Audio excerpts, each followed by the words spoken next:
be in danger now.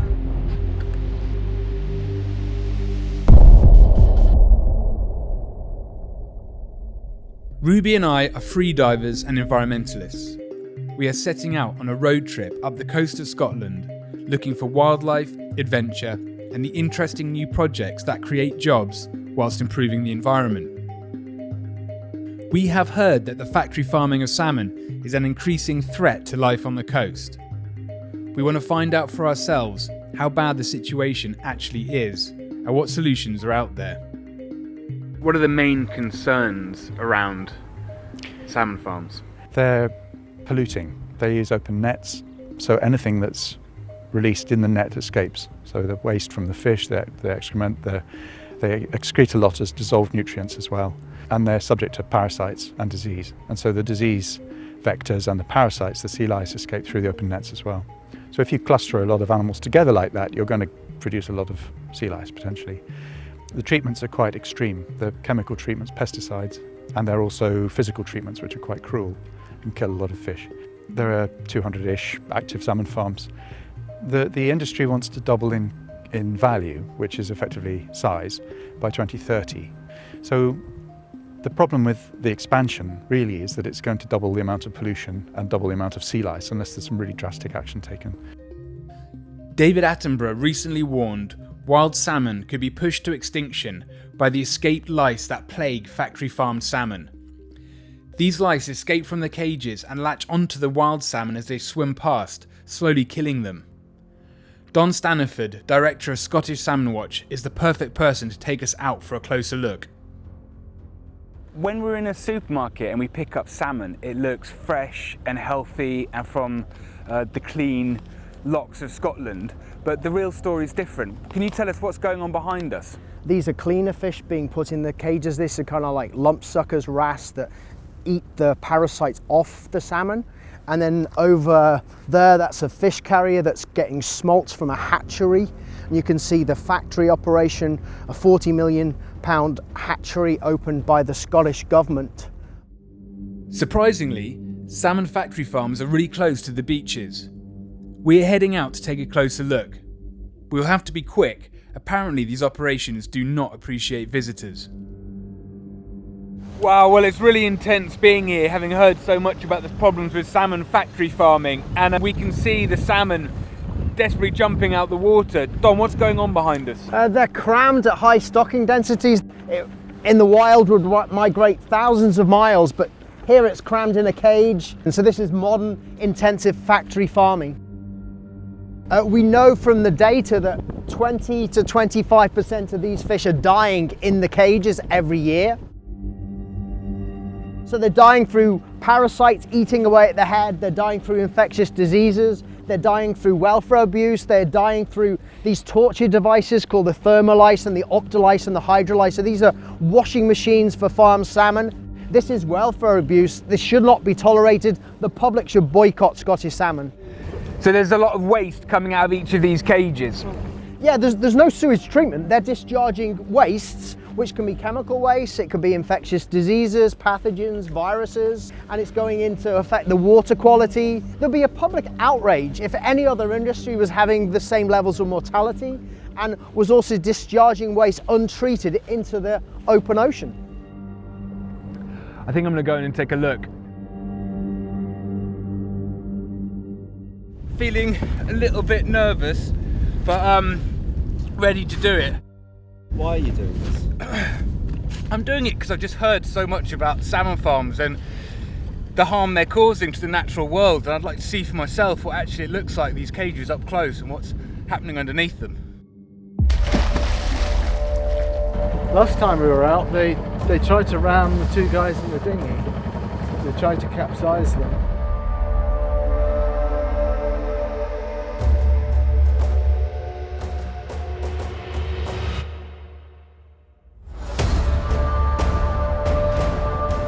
Matt! They're coming! Where is he? We're getting too close. Come on. He's going to be in danger now.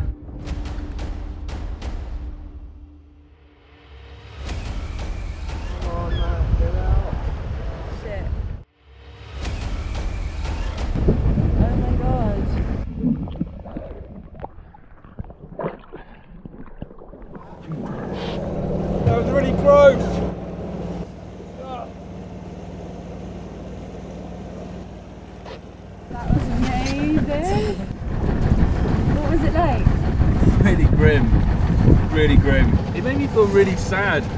There's a lot of animals in there and they're obviously in distress, and you can sort of feel their pain. Like it's a grim, horrible place. I want to know if there are ways of farming that are better for the environment and create jobs. We've come to Loch to meet with sea wilding coordinator Danny Renton and learn about an oyster bed regeneration project that they're working on. 100 years ago, oysters were the food of the poor and were everywhere. As a result of human predation, disease and pollution, oysters have almost completely died out. So they're commercially extinct in virtually all areas.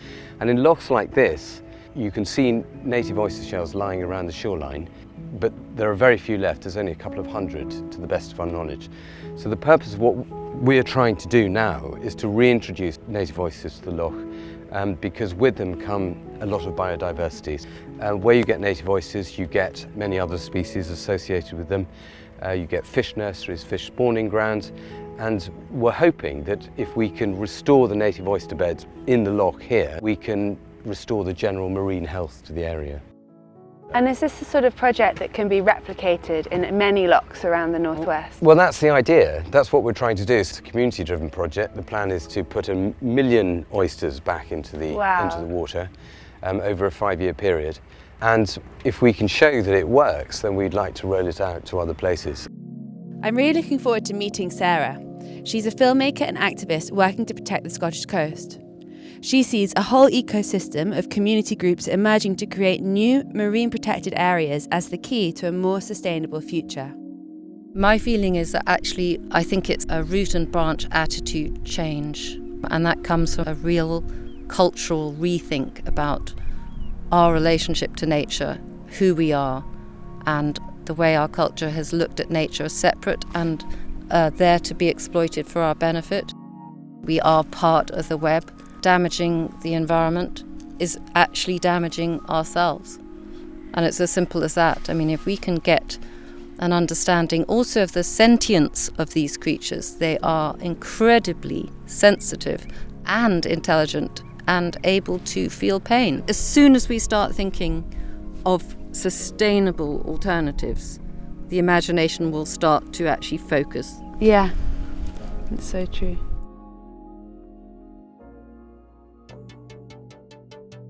I have been put in touch with Johnny Witteridge, a friend of a friend who has lived locally his whole life.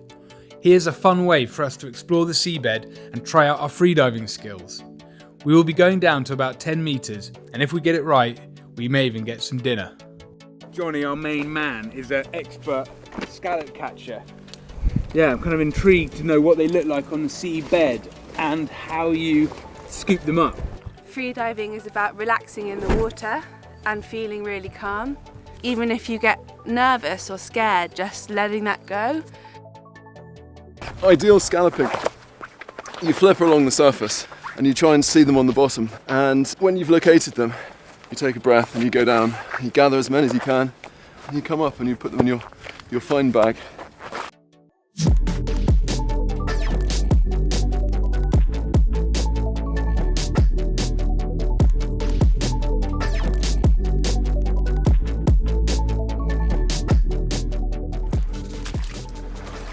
Look at these incredible scallops.